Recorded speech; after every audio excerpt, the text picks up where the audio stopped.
cat, now don't be slow. Give me 2 hot dogs ready to go. Hot dog, she's my baby. Hot dog, drives me crazy. Hot dog, don't mean maybe you ought to see my baby at a hot dog stand. In the cool of the evening when the sun goes down, all the cats and chicks all gather round.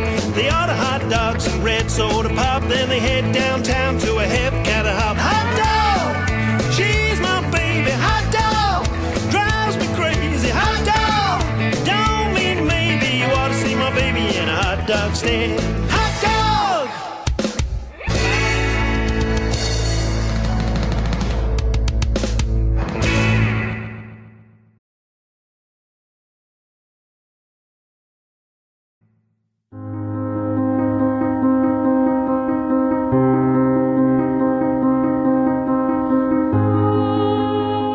Big Lenny. Big Lenny is a happy guy. Well, it started a long time ago. I was born in Waterbury, Connecticut, March 31st, 1949. My mother was Alice Raynone and my father, Leonard John Montuori Sr. at St. Mary's Hospital in Waterbury, Connecticut. My mother always laughed. She would tell me a story. She said, I think when I was born, I weighed 9 pounds, 11 ounces.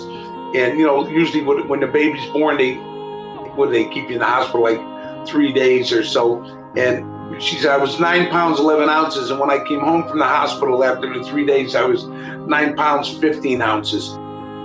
They called me the baby elephant because all I wanted to do was eat. And she told me, she said, she finally got a quart beer bottle and put a nipple on top. One bottle wasn't enough for Big Lenny, you know. Yeah, I was blessed. I was blessed from the start being born into my family.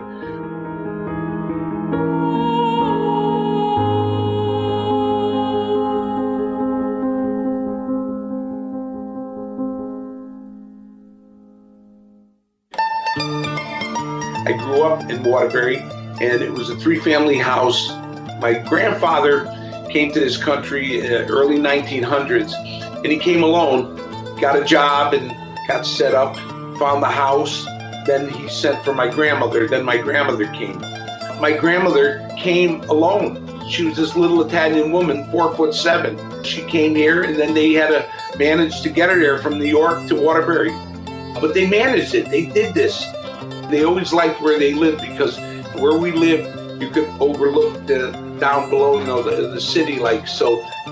But it had like 2 acres of land, and they made them all gardens. They were all gardens. We had probably 13, 14 apple trees, 4 pear trees, 7, 8 peach trees. They grew mulberries. People said, oh, you mean a mulberry bush? And I said, no, a mulberry tree. The Italians, they call them chives. Apparently, my grandfather, when he came from Italy, brought this as a stick. And he planted it because in Italy they had these trees that grew the mulberries. And, you know, to this day, I haven't been back there, but that tree still might be standing back there because I remember going with some pictures looking from Google Maps and stuff. And it looked like down at that piece of property, that tree is still standing, which is phenomenal. It's got to be like 100 years old now. But anyway, that's where I grew up. And it was a great neighborhood. I have a book, it was called Italians of Waterbury. And at one time, Waterbury, Connecticut, which was the brass capital of the world, it had more Italians per capita than anywhere in the United States.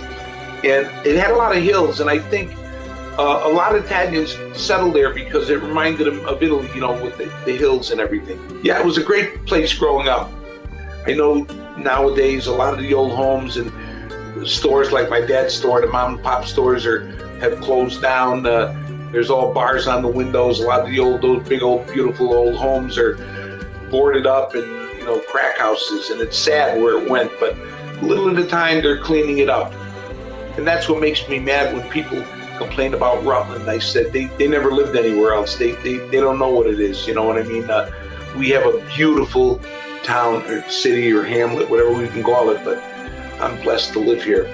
I can't say enough about it. Growing up in an Italian household, you learn everything. A buddy of mine said to me one time, he said, boy, a tradesman is starved to death with you Italians, he said, because you do everything yourselves. My grandfather, uncles, and my grandmother, they did everything. I learned to do carpentry, electrical, plumbing, mechanic work. You know, not phenomenal, but I learned to be a survivor. I learned to make something from nothing. I always loved drawing, you know, I would like to draw.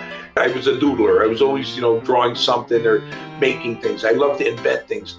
As a kid, I would take the toys apart. If I got something, I had to take it apart and see how it worked and then put it back together again. Yeah, I love to work on a project, fixing things and doing things. I love restoring something. Photography, I love photography. I love taking pictures, and I probably got that from my Uncle Angelo, whose love was pictures and you know, movies. When he bought his first camera in 1932, it's nice to have. I learned to cook, and you know, I learned tastes.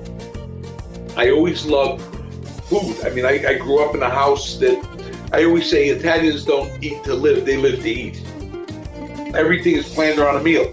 My mom always worked in the factory, so at a young age I would cook.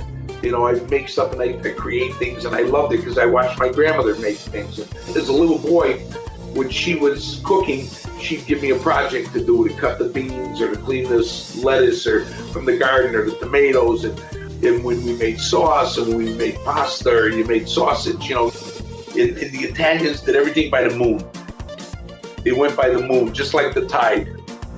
When the moon was right, yeah, a certain time of the year, that's when you bought the grapes. You made the wine, you made the sausage by the moon. They'd make these rings of sausage. My grandfather used to say broom handles, and he'd have them all hanging from wire, and they'd wrap the rings of sausage around there, and they'd let them dry. And they'd make that in the fall when it was cold. They'd open the cellar windows so the air would come through. Then they would take the dried sausage, and they'd cut them in lengths, you know, like about a finger length like that. And they had these big jars with big wide mouths. They'd fill it up with the dried sausage and pour oil over it so it would be preserved in oil. You know, they kept them in the wine cellar, and they'd be good all year. I mean, you'd go down there and they have provolones hanging, and salamis and prosciutto hanging down. And my grandfather made his own wine. 250 gallons of wine a year he made. You know, so that was five barrels of wine. My grandmother, she baked bread every week. She probably made 12 loaves a week. And she had these big green bread boxes downstairs in the cellar. The flour sacks, we call them mapine. The flour sacks were cotton or linen. I still have probably 6 or 7 of those mapines from back then. They're probably from the 30s, 20s and 30s. And I still have them to this day. And she would wrap the loaves of bread in them, and they'd be in the bread box. And go downstairs, and she'd tell me in Italian, Lenny, and go down and get a chunk of bread. You know, I go downstairs to get the loaf of bread. My grandfather would say, which he meant, you know, go get a jug of wine for me, bring it upstairs. It was always food oriented. She would take the peppers from the garden. She made the tomatoes. She made tomato paste, and her own tomatoes, canned them. The sausage was homemade. The bread was homemade. The cheese was homemade. They made everything. They wasted nothing. They cooked everything on the pig but the snout. They wasted nothing. If they had stale Italian bread, they called it l'acqua sal. They would take the bread, soak it in water, and then she would sprinkle it with black pepper, salt, and Parmigiano Romano cheese, and then extra virgin olive oil she would drizzle all on the top of the bread. It was delicious. Nothing was wasted. Nothing. It was just beautiful times. So everything was always oriented around food.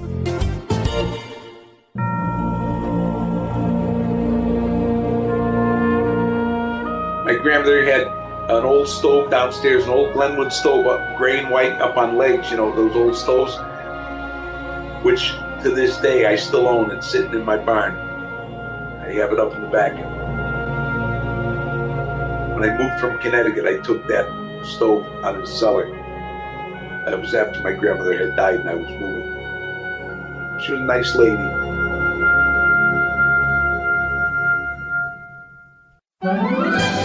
My grandfather, back in 1960, he had an opportunity to buy place in Milford, Connecticut, some cottages down at the shore, and he paid $20,000, and that was a lot of money in 1960 for 3 houses. It was a compound. There was shorefront in Milford, Connecticut. It had their own private beach that belonged to that property, and there was a cement bluff in front of the 16-room house that went out. It was 65 feet long by about 30 feet out, and when high tide came in, the water came right up to the steps. You walk down the steps and you're in the water, and the waves would hit the wall and it would splash up onto the patio back there. I loved it. I mean, we went down there. They needed work, and we worked on it. The family, my grandfather, my uncles. I remember as a boy, my Uncle Joe and my Uncle Frank. I lived upstairs from him. He was on the first floor. He lived with my grandparents.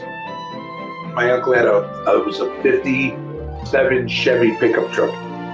We would get in there, we'd load all the tools that we needed, and we'd get out to the beach. Probably took us about an hour to get there. But we would drive down there, and we would bring food and Dad jugs of wine and stuff, and we'd work all day, like painting, and I remember putting up fence or raking the, whatever, getting the stuff ready, because you had to board up the houses for the winter and so on and so forth. In the springtime, you had to take all the boards down and stuff over storms. In the winter, with all the driftwood and things would make a mess. You had to rake out the beach. There was always a lot of work. But then I would go, when school got out, I spent my whole summers at the shore. We would get out, I think we got out in May back then. But we would get out and then went back to school around September the 6th. And I remember it'd be hard for me to put shoes on because I'd be barefoot for the whole summer. My feet would be so calloused I could die out cigarette butts on, with bare feet. I mean, it was a lot of fun. But that's what it was, you did everything, you worked. So I really, really enjoyed that. But because number one, it was family. We'd have a painting party. Everybody came. My grandmother made big pots of sauce and pasta, and we'd all work together. And it was just, it was wonderful times. It was just wonderful times.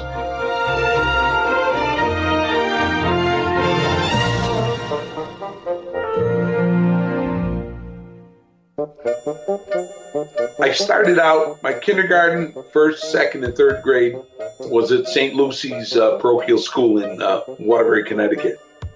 My father had the store, and my mother didn't drive, so he would have to close the store, or if he had a helper, somebody to stay there, or my mom would stay there. This when they were still together, he would have to come and pick me up. And that's when I had transferred to Mary Abbott School, which was right across from my father's store. But growing up at St. Lucy's in Catholic school, it was funny because we had the nuns and everything. Father Scalia was the pastor of St. Lucy's, and he was an old timer, and God bless him, he was a character. When you made your first Holy Communion, you had to go to confession.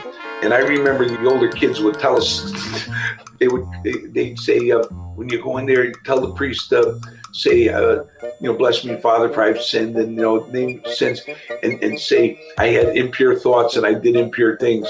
And we'd say, well, what do you mean? Just tell him that. He'd go like that. We'd go in there and you'd say that, and he'd go, what'd you do? And he'd come out and grab you by the ear. He'd come into the confessional and grab you.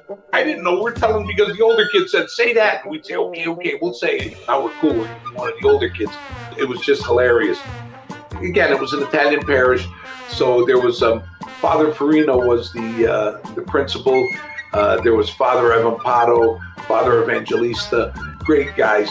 But I remember getting in trouble, and I think it was Father Farino. He was a big Brooklyn Dodgers fan and loved the Brooklyn Dodgers. And I was in third grade, and one of the kids, Harold Higgins, we got in trouble. He brought a dirty magazine, like a Playboy or something, or Esquire. I don't know. It wasn't real hard, but he brought it to school, and the kids, we got caught with it. We were looking at it. He's showing it to the kids. And the nun brought us in Father Farino's office, and we had to wait. She said, you wait until he comes in the office. He was downstairs doing something. And she put the book on the desk, opened up to the centerfold, and sitting on his desk when he came in, right? So he comes in and he sees that, and right away, you know, we're little kids. We're trying to act like a little boy here. We're going in for the big time, right? So his love for the Dodgers, right? Right away, I go, "Hey, Father, how about them Dodgers? You see the game last night? Oh yeah, geez, you see so hit the right zone." He starts over there and he goes, "All right, get out of here. Don't let me see this in here again." He goes, "Don't ever bring nothing like that to school again. You should be ashamed of yourself." And that was the end of it. Yeah, going to St. Lucy's was something else. Of course, like in anything, the older kids are going to tell the kids stupid things.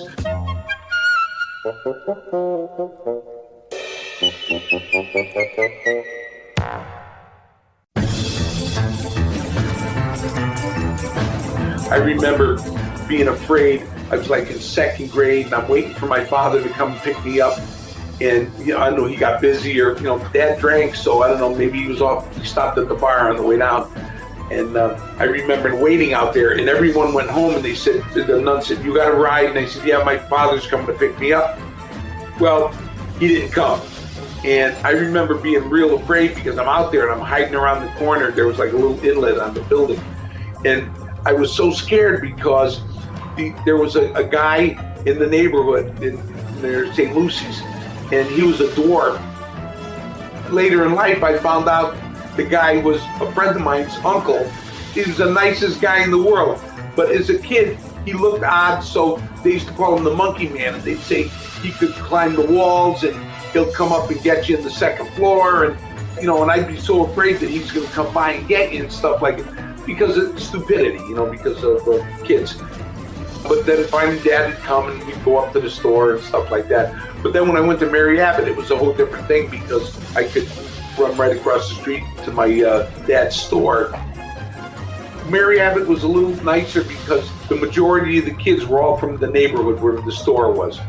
But that was that. And then growing up, the kids that I hung around with, I mean, like my buddy to this day, Frankie Argenta, his grandfather and my grandfather grew up together as boys in Italy, and they came to this country and they were the best buddies. And so Frankie and I, we grew up together in Mary Abbott. We went through high school together. We ended up partners in a Crestport Country Club when we had the food concession. To this day, he and I are best of friends.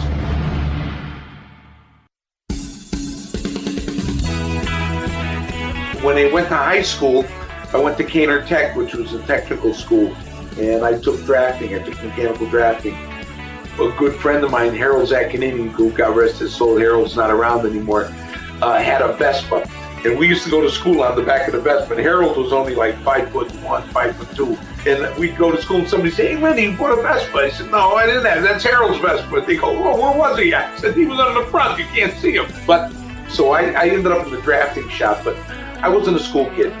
I was a dreamer. I mean, I guess if they tested me today, I had, you know, ADHD because everything bored me.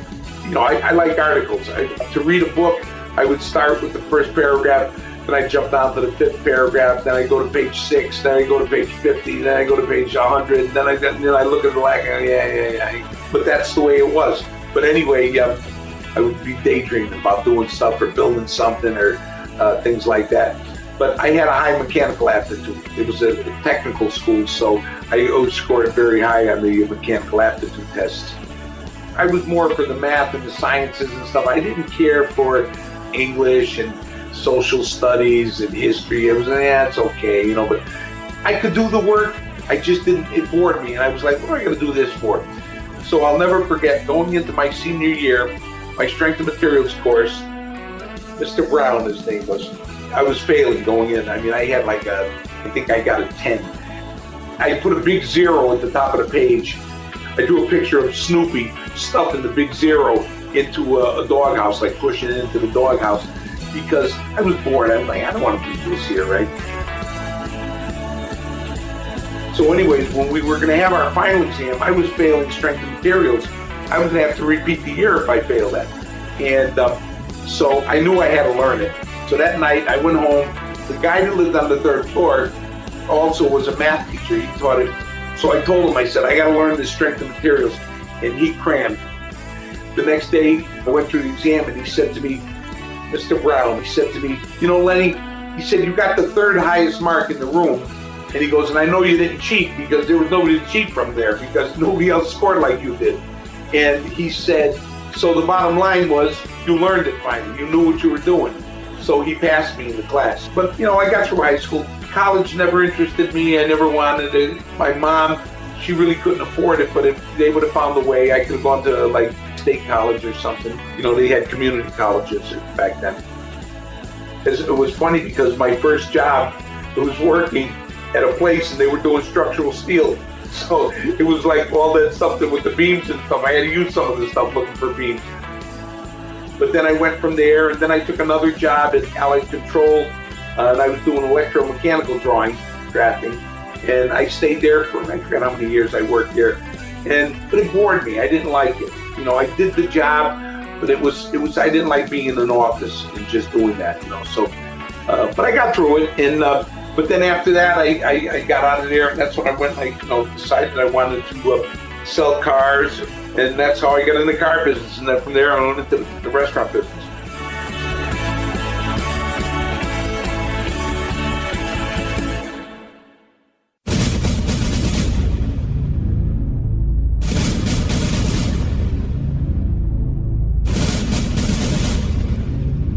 I was in Caner Tech, and I was at a study hall in the library. Miss Burns was the librarian, older woman, and we were in there and, you know, doing what we usually do, shooting spitballs and fooling around, you know, rather than doing what we're supposed to be doing. But as long as we were quiet and we didn't get caught. And Mr. White, our history teacher, walked into the room and said, President Kennedy's just been shot.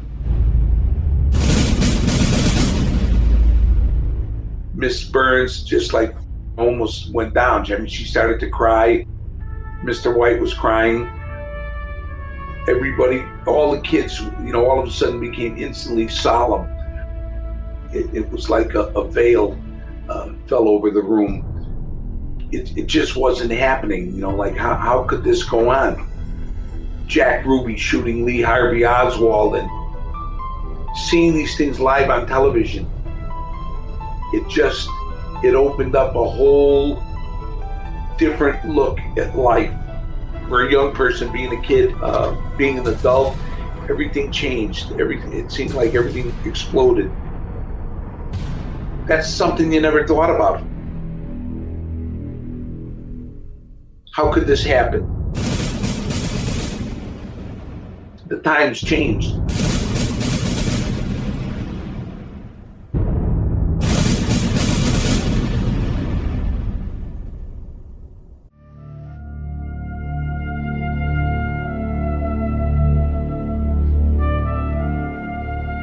We decided long ago that the dangers of excessive and unwarranted concealment of pertinent facts far outweighed the dangers which are cited to justify it, or to withhold from the press and the public the facts they deserve to know.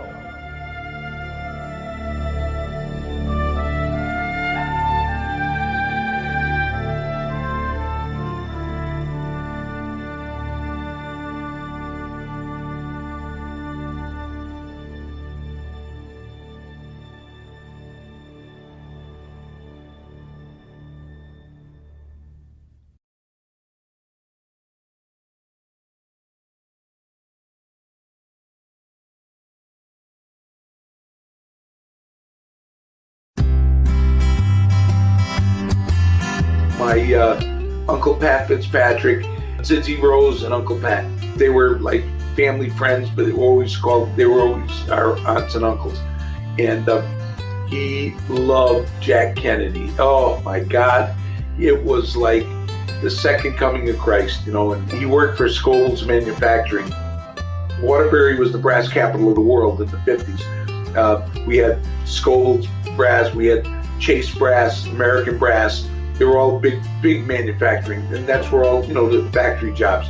And I mean, Chase Brass, I think, was the mill was 2 miles long. Scobles had put up this big sign. I remember it was on top of the shop, and it said Scobles. My Uncle Pat, you'd think he designed and paid for that sign, the way he was so proud of where he worked. We'd have to drive over there and see the sign, the new sign that Scobles put up. The letters must have been 8-10 feet high, big sign that said Scholes in red letters that lit up red. But he cried like a baby when Jack Kennedy died. I remember the sadness, and it was like he lost a family member, and he was the best, and I missed my Uncle Pat so much.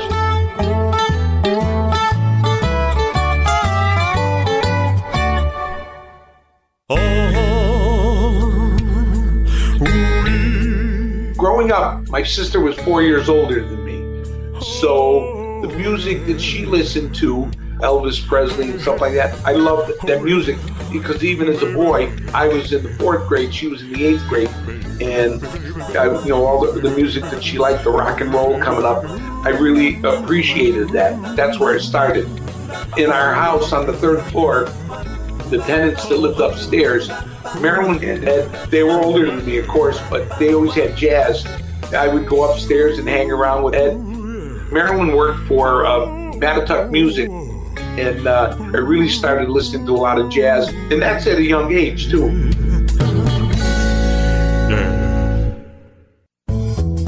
Matatuck Music was a record shop, and the old record shops back then, they had a booth where you could listen to them. So you get a 45, it was like a little bigger than the phone booth. You go in and shut the door, and you could go in and listen to the record. But as I got older, I loved Motown. I remember in 1967, I bought a KLH stereo. And back then, that's before KLH was bought by Singer, but it was phenomenal. Turntable, tuner, speakers, $300-something, but I remember it was phenomenal sound. Then, of course, coming to the Beatles and stuff, growing up when the Beatles hit, it was big. I loved Rolling Stones and the Beach Boys and, all the usual ones of that era. I have when Susan was sick, one of the nurses, the hospice nurses, was our age, and she made a couple of CDs for Susan. To this day, I have it in my car. I listen to it quite a bit. Yeah, I enjoyed that. Some days I'll have opera, and I love blues, old whiskey blues, Bessie Smith, T-Bone Walker, Lightning Hopkins, Billie Holiday, Nina Simone. I love the old blues and stuff, and those blues singers.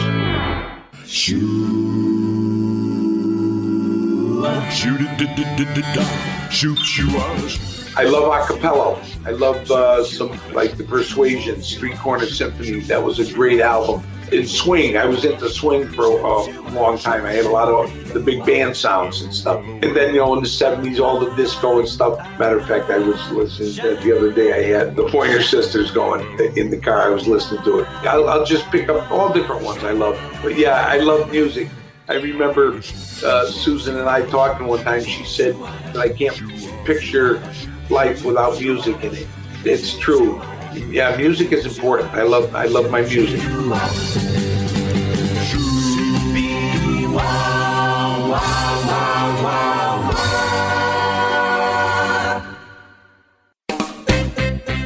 Growing up, I remember, because of my age, in the 50s, our TV, we had, the small little round screen. God, I don't think it was 11 inches, black and white. But you'd sit around there. There weren't a lot of shows, but we would watch the Ed Sullivan Show and the Three Stooges, Amos and Andy, Abbott Costello. Those were all great TV shows. My grandfather, they spoke broken English.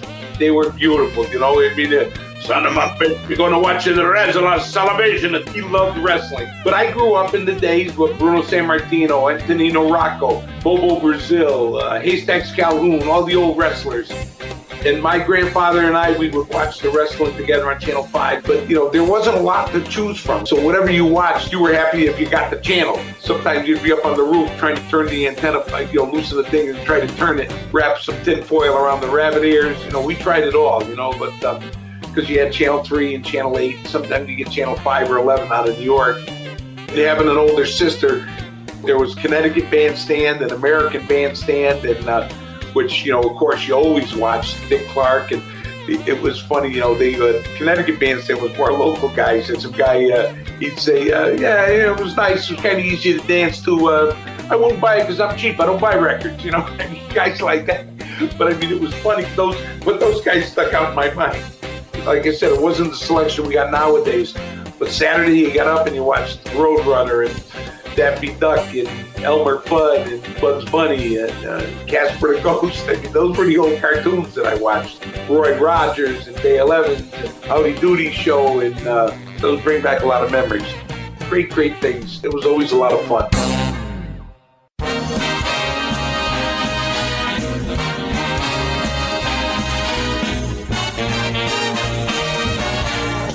My father had the grocery store, and it was a butcher shop, and he always had a rack of comic books there. They were like 10-cent comic books. My sister always had all the Archie and Veronica and all those, and but I mean, I had all the Superman and superhero ones, Casper the Ghost ones, and Woody Woodpecker, and as you know, a young boy, and stuff like that. When I'd come running through the screen door at my father's store, right to my left as I ran through the door was the Drake's coffee cake stand. You had all the Wonder Bread and the Hostess cupcakes and stuff, and I'd grab a Devil Dog or a package of Hostess cupcakes or Snowballs on the way to the candy counter, and then I'd go in the back and I'd wait on customers at the deli, and I'd slice the cold cuts for them. And back then, American cheese 35 cents a pound, bologna was 39 cents a pound, boiled ham 45 cents a pound, 22 cents for a quart of milk. You know, loaf of bread was like 17, 18 cents or something. Then we sold candy, Italian ice. It was right next to the school, so I would go over at lunchtime, and I'd go over there and I'd wait on the kids. I'd sell the penny candies, and matter of fact, some were 2 for a penny, like the Red Hot Dollars and Italian ice. I'd go scoop the Italian ice, nickel a scoop. 10 cents, you got 2 scoops. 15 cents, you got 3 scoops of Italian ice. After the lunch rush, you know, everybody was on their way home to eat lunch. They got their candy and stuff that they wanted. I'd go in the back. My dad had a little electric hot plate. Him and I would cook. There was a place, Coney Island Lunch. It was down on Bank Street in Waterbury. They had like a meat sauce, so we would make them at the store. And we'd make a meat sauce and make a relish or something and make an onion sauce. And growing up, that's where I got the love. I always used to make, you know, the nice homemade toppings. So when my friend Reggie asked me about the hot dog thing, I was like, yeah, buddy. And that's when I started making my relish and so on and so forth, you know. That was, you know, part of my life growing up. And I love those days with the store and stuff.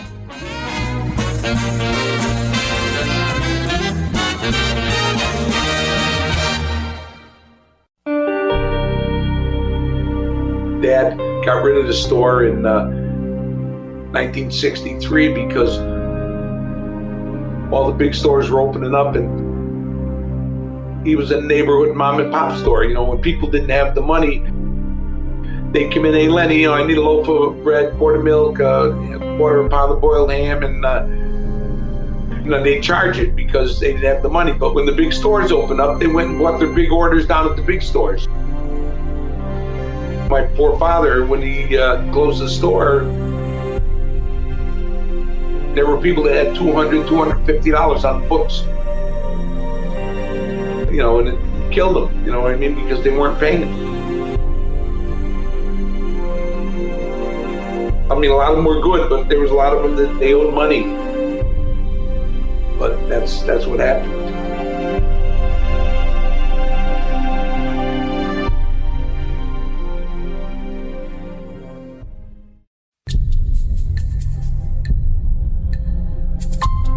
Dad was a good man, but he had some demons. He had a drinking problem.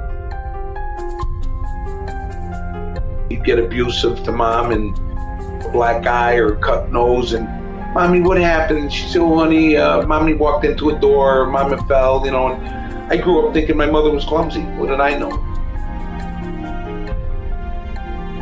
If I was older, it wouldn't have happened. He and Mom got divorced when I was 7 years old, but you just don't understand, you know. I remember my dad coming to the house and all his stuff was out on the sidewalk and I was sitting on top of the pile and crying that, where are you going? Like you're 7, 8 years old and how come your dad's not home no more? You know what I mean? And I didn't understand. See, I didn't know until later after my parents got divorced, what was going on. He had visitation rights for us. My sister and I would go with him on Sundays. I didn't really realize a lot of the stuff, because you were young. And I would go with him and it was fun. He would take me to my cousin's house and on my father's side, and I'd see them, and we would go to like Salmon Rock Amusement Park or to a movie or different things.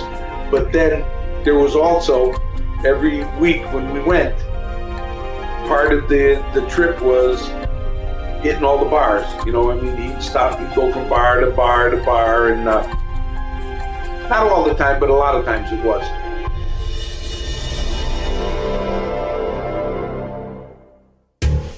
So we would go and I would sit at the bar, and Kelly's bar. You'd give me an order of French fries or drink the birch beer on tap. Oh, it's delicious. I played a bowling machine. I love to play the bowling machine. That's what I did. We went from bar to bar, and then sometimes we'd end up going to a strip club, you know what I mean? And I remember there was a place on Meriden Road called the Headquarters. It had a tank outside, and I always thought that was wonderful.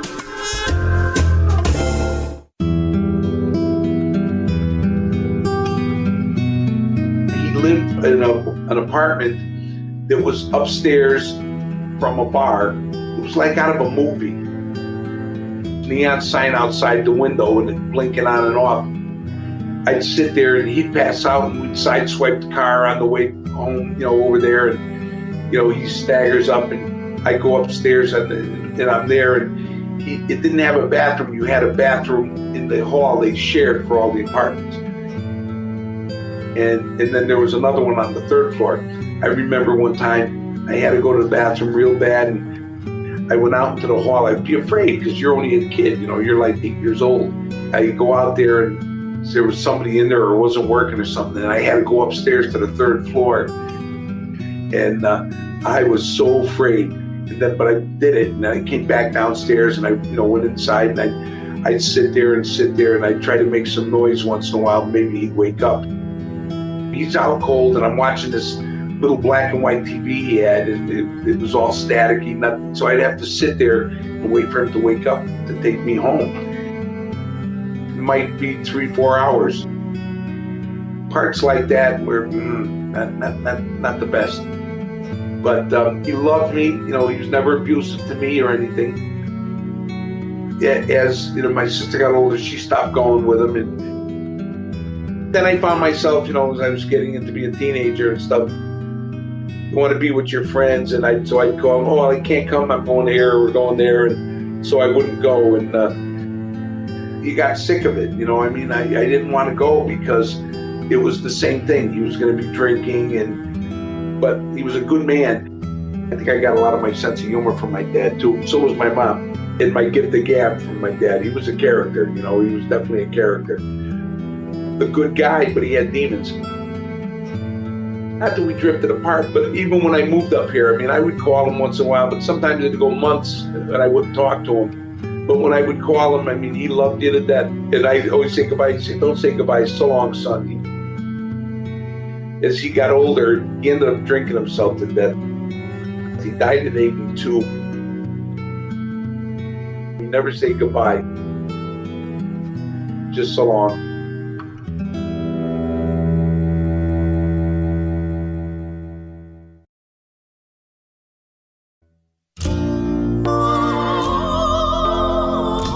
It was tough, but it was fun. It was fun growing up because I had the love of my family and my mom and my grandparents and my aunts and uncles. And I give my mom a lot of credit, boy. She raised us kids. She worked 3rd shift in a factory for 38 years. We always had nice food and nice, good clothes, and she took real good care of us, brought us places, what she could afford, but all the cousins and stuff, she always took us to the Ice Capades and Peabody Museum, and it was a beautiful life because I had my grandparents downstairs. I grew up in a house full of love. We all sat around the table, and all the cousins came, and the aunts and uncles, and we all ate together on Sundays. homemade pasta and roasted chicken and potatoes and veal cutlets and chicken cutlets and big trays of food, and it was beautiful. And then the kids would all go outside and play in the yard, and all the men would play bocce out on the lawn. It was a close-knit community where I grew up. All the neighbors were like family, just beautiful, beautiful, beautiful times growing up in that era and stuff, I wouldn't trade it for the world. Wouldn't trade it for the world. Those were some good times. That's Big Lenny growing up a little bit. In the cool of the evening when the sun goes down, all the cats and chicks all gather round.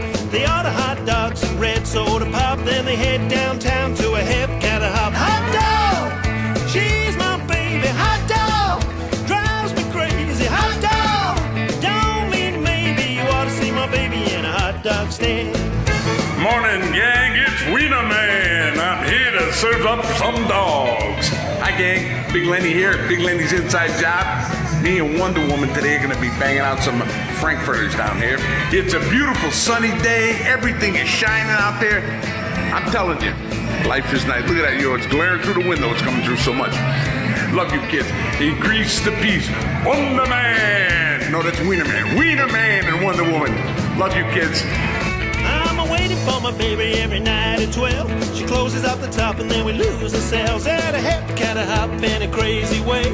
We're doing the bob till the break of day. Hot dog, she's my baby. Hot dog, drives me crazy. Hot dog, don't mean maybe you ought to see my baby in a hot dog stand. Hot dog, she's my baby. Hot dog, drives me crazy. Hot dog, don't mean maybe you ought to see my baby in a hot dog stand. Happy Wednesday, Hot Dog Gang. It's me and Boo Boo. We're going to be the Blues Brothers. Okay, that's it. How do you think of that? We got our shades on today, me and my boy over here. We're going to see, we're going down and we're making some tasty food over here. Boo Boo's here every day. Put the chairs down. We're ready to go. I love you, kids. Stopping to see me. Big Lenny's Inside Job. Increase the peace.